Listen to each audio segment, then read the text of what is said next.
there, and welcome back to Model Horses, of course. Today we're going to talk about how to get our horses out of their boxes, because we collect model horses in general, not boxes. So this is one of the new Breyer display boxes, which is lovely. You get to see the horse inside. They've improved things over the years for protection, but actually still being in the box can damage the model. So I want to be able to take it out of its bindings. And the box is so nice, sometimes I like to keep the backing just for a backing display because it's very nice. The back of this particular box has an article on Orrin Mixer and his art. I might want to cut that up and keep it for my records. So when I take the horse out of the box, I want to kind of try and be nice to the box as well, so that if I need afterwards, I've still got some nice, I haven't torn up the box while I was taking him out. So the first thing I do is I prepare myself for getting this process going.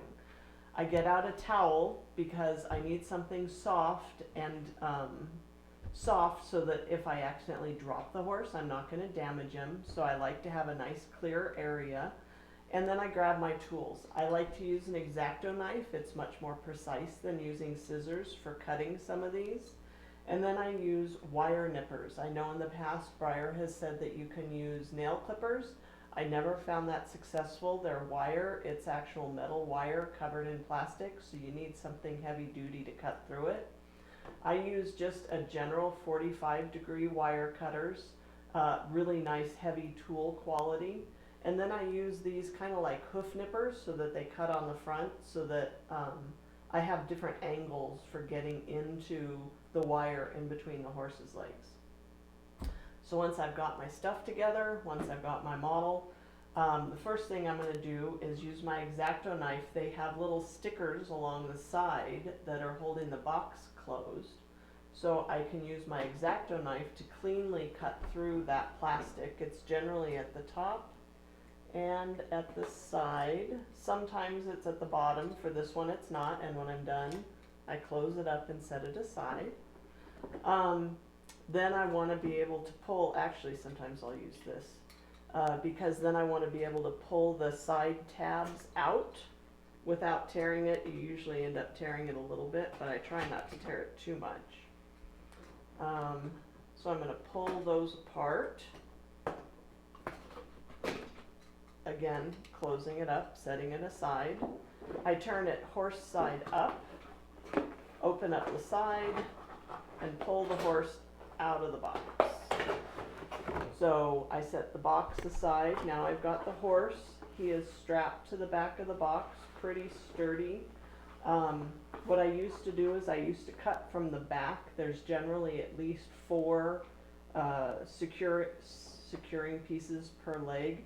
But I found that they take the wire and they wrap it around the leg, so that wasn't helping me get the horse out without damaging them. This guy's a glossy, but particularly the matte horses, if you clip up the wire on the back and then pull them up, that wire that's wrapped around the leg can scratch as it's coming out. So on the front, what Breyer has started doing is making these injection molded light plastic pieces that mold to the leg, kind of hold the horse away from the back of the box so we don't have as many box rubs, which is really nice. But then we are in danger of damaging and scratching the paint on the legs as we pull them out. So that's why I like to have 2 different nippers. And this wire is pretty sturdy, so I like to attack the wire from the side.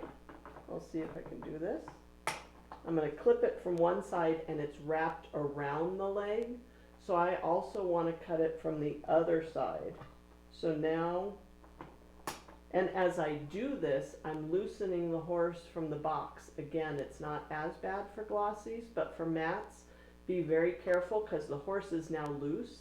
If you drop them or if you accidentally drop the box, he is now loose and can scratch and fall out and kind of hang out there and scratch the paint. So I've loosened the front one. I'm going to loosen the back one. Again, one side then the other. In this case, my pink nippers are doing well, but again, sometimes I'm going to use those hoof nippers. And I'm going to do the bottom, and then I'm going to do the bottom of the other leg. So the horse will now be completely free from the backing of the box.